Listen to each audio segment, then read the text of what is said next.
ભારત પાકિસ્તાન વચ્ચે આજે એશિયા કપનો મહામુકાબલો છે. દુબઈ ઇન્ટરનેશનલ સ્ટેડિયમમાં આ રણયુદ્ધ જામવાનું છે. અમદાવાદ એસસીઓએ ભારત પાકિસ્તાન મેચ બોયકોટ કરવાની માંગ કરી છે. પહલગામ આતંકી હુમલાના લોકો હજી પણ ભૂલ્યા નથી. ક્રિકેટ રસિકો કહી રહ્યા છે કે એશિયા કપ 2025 ભારત નહીં લાવે તો ચાલશે. ક્રિકેટ ચાહકોએ ટ્રોફી નહીં સન્માનની જરૂરનો સંદેશો આપ્યો છે. તો બીજી તરફ કેટલાક ક્રિકેટ ચાહકોએ કહ્યું કે ક્રિકેટ મેદાન હોય કે યુદ્ધ ભૂમિ, ભારત પાકિસ્તાનને જડબાતોડ જવાબ આપશે. આજે 14 સપ્ટેમ્બર ભારત અને પાકિસ્તાન વચ્ચે એશિયા કપમાં મુકાબલો છે. પરંતુ આ મુકાબલા ક્યાંક ને ક્યાંક દેશના લોકો નથી ઈચ્છતા, કારણ કે જે ઘટના થોડાક સમય અગાઉ બની છે ત્યારબાદ સમગ્ર દેશમાં એક એવો માહોલ, એક એવી ગર્જના, એક એવો વિરોધ ઊભો થયો હતો કે પાકિસ્તાન સાથે દરેક પ્રકારના સંબંધ છે તે તોડવામાં આવે.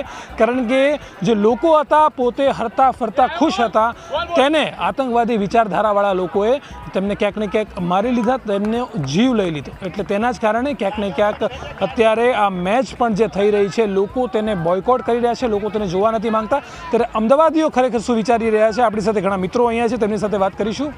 મિત્રો, પહેલાં તો જાણવા માંગીશ કે આ મેચ જે થઈ રહી છે આપના મતે શું કહેવું છે, થવી જોઈએ કે નહીં? ઓબ્વિયસલી બોયકોટ થવી જ જોઈએ, કેમ કે જે રીતે ટેરરિઝમ થાય છે પાકિસ્તાન તરફથી અને જે રીતે આપણા બધા વ્યવહાર છે, તો એ પ્રમાણે તો બોયકોટ થવી જ જોઈએ. કોઈ પણ ક્રિકેટ ફેન, હું પોતે ક્રિકેટ ફેન છું, કેટલા વર્ષોથી અમે રમીએ છીએ, બધી વસ્તુ છે, પણ એક જીવ કરતાં ક્રિકેટ મેચની ઇમ્પોર્ટન્સ તો ઓછી જ હોવી જોઈએ. એટલે બોયકોટ તો થવી જ જોઈએ ઓબ્વિયસલી. આપ પોતે જોશો આ મેચ? નહીં, હું જોવા નથી માગતો અને હું એવું ઈચ્છું છું કે બીસીસીઆઈ બોયકોટ કરે ઓબ્વિયસલી. અને રેપ્યુટેશન છે આપણી, એવું નથી કે આપણે પાકિસ્તાનથી નહીં રમીએ તો આપણી રેપ્યુટેશન જતી રહેશે, પોલિટિકલ કોઈ ઇસ્યુ થશે. બોયકોટ થવી જ જોઈએ, કેમ કે કોઈ પણ સોલ્જર્સની કે સિટીઝન્સની લાઈફ જે છે એ વધારે ઇમ્પોર્ટન્સ છે કોઈ ક્રિકેટ મેચ કરતાં. બિલકુલ. બીજા પણ મિત્ર છે, તેમની સાથે વાત કરશું. મિત્રો, આપ પોતે ઇન્ડિયાની જર્સી, માણેક જર્સી પહેરીને આવ્યા છો, એક ક્રિકેટ ફેન છો, પરંતુ ક્યાંક ને ક્યાંક જે ઘટના સામે આવી, લોકોનું કહેવું છે કે દરેક પ્રકારના સંબંધ પાકિસ્તાન સાથે તોડવામાં આવે તો પછી ક્રિકેટ મેચ થોડા ઘણા રૂપિયા કે એડવર્ટાઇઝમેન્ટ માટે શું કરવા રમાવી છે?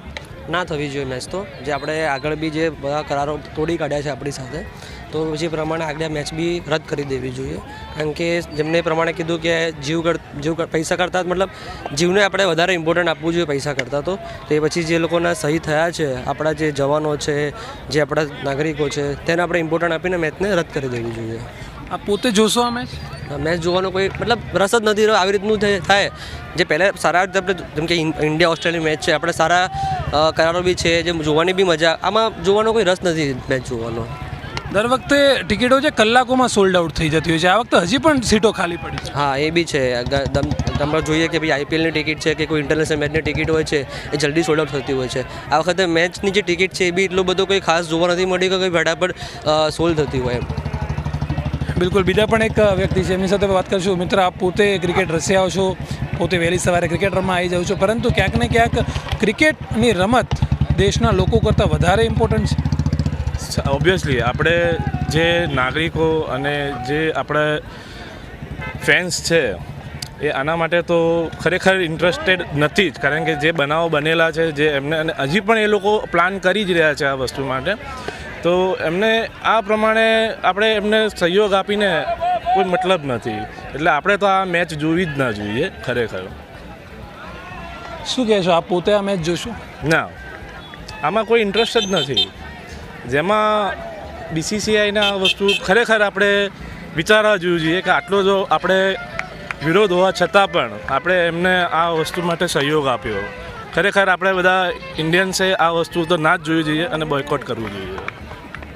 આપણી સાથે અહીંયા અન્ય એક વ્યક્તિ છે, તેમની સાથે પણ વાત કરશું. શું કહેશો મિત્ર, આપ પોતે એક ક્રિકેટ પ્રેમી છો, આપ પોતે ક્રિકેટ રમવા વહેલી સવારે અહીંયા આવી ચૂક્યા છો, પણ દેશમાં જે માહોલ અત્યારે ચાલી રહ્યો છે કે એક ક્રિકેટ મેચ લોકોના જીવ કરતાં વધારે વાલી છે. આ જે અત્યારે માહોલ ચાલી રહ્યો છે, જે પ્રમાણે બીસીસીઆઈએ જે ડિસિઝન લીધું છે, તદ્દન ખોટું ડિસિઝન છે. એ વસ્તુ ના થવી જોઈએ જે અત્યારે થઈ રહી છે. જે આજની મેચ છે બાયકોટ થવી જ જોઈએ. જે લોકો શહીદ થયા છે એમના પરિવારજનોએ જે પણ અત્યારે મુદ્દો ઉઠાવ્યો છે દેશમાં, એમાં બધાએ સાથ સરકાર આપવો જોઈએ અને જેથી કરીને આગળ ચાલીને પાકિસ્તાનને પણ ખબર પડવી જોઈએ કે આપણે જે કરીએ છીએ એ ખોટું કરીએ છીએ. અને જે પ્રમાણે ઇન્ડિયન સરકાર છે, જે પ્રમાણે થયું ત્યારે એ બધું નહોતું થવું જોઈતું હતું અને જે પ્રમાણે પાણી બંધોને જે ડિસિઝન લીધું હતું એ પણ સાચું હતું. પણ બીજી બાજુથી જે જોવા જઈએ જે બધા ડિસિઝનો ફરી જાય છે એ વસ્તુ ના જ થવી જોઈએ અને આજની મેચ તો ના જ થવી જોઈએ. અને ક્રિકેટ પ્રેમિક તરીકે હું કહેવા જાઉં તો અમે લોકો તો અમારી ટીમના જેટલા પણ મેમ્બર છે કોઈ જ મેચ નથી જોવાના અને અમારા જે રિલેટિવ હોય કે જે પણ ફ્રેન્ડ બીજા છે એ લોકોને પણ અમે ના પાડવાના છીએ કે મેચ ના જ જોવી જોઈએ અને મેચ ના જ થવી જોઈએ. ક્યાંક ને ક્યાંક દર વખતે ટિકિટો છે તે કલાકોમાં જતી રહ્યો છે, પણ આ વખતે અનસોલ્ડ હજી સુધી અનસોલ્ડ છે. ક્યાંક ને ક્યાંક આ જ વસ્તુનો તેમાં જોવા મળતું હોય કે આના જ કારણે. હા, આમ તો જોવા જઈએ તો કોઈ પણ જગ્યાએ મેચ હોય છે તો ઇન્ડિયન ક્રિકેટ પ્રેમિકો એવા છે કે બધી જગ્યાએ પહોંચી જતા હોય છે, જે વસ્તુ આ વખતે નથી થઈ. અને એ વસ્તુ સાચી જ છે કે બધા જ જોવા જઈએ તો કન્ટ્રીના જે પણ લોકો છે એ બધા લોકો એ જ વિચારે છે કે મેચ ના જ થવી જોઈએ, પણ જે BCCIએ ડિસિઝન લીધું છે ડિસિઝન ખોટું છે, મેચ ના જ થવી જોઈએ. બિલકુલ, અત્યારે ક્રિકેટ રસિકો માત્ર એક જ વસ્તુ કહે છે કે જે મેચ અત્યારે ગોઠવવામાં આવી છે, જે આયોજન થયું છે તે દેશના લોકો કરતાં વધારે ઇમ્પોર્ટન્ટ નથી. પહેલાં દેશના લોકો છે, દેશના નાગરિકો છે જેમની સાથે આ વ્યવહાર થયો છે તે પહેલાં છે, પ્રથમ તેમને રાખો, ત્યારબાદ આ મેચ કે જે પણ આ ટુર્નામેન્ટો છે તેને ત્યારબાદ રાખવામાં આવે. એટલે અત્યારે હાલમાં લોકોનો મિજાજ માત્ર એક જ છે, ઇન્ડિયા પાકિસ્તાનમાં હવે કોઈ પણ જાતનો રસ નથી. કેમેરામેન કલ્પેશ જોશી સાથે મિહિર સોલંકી, ન્યૂઝ કેપિટલ, અમદાવાદ.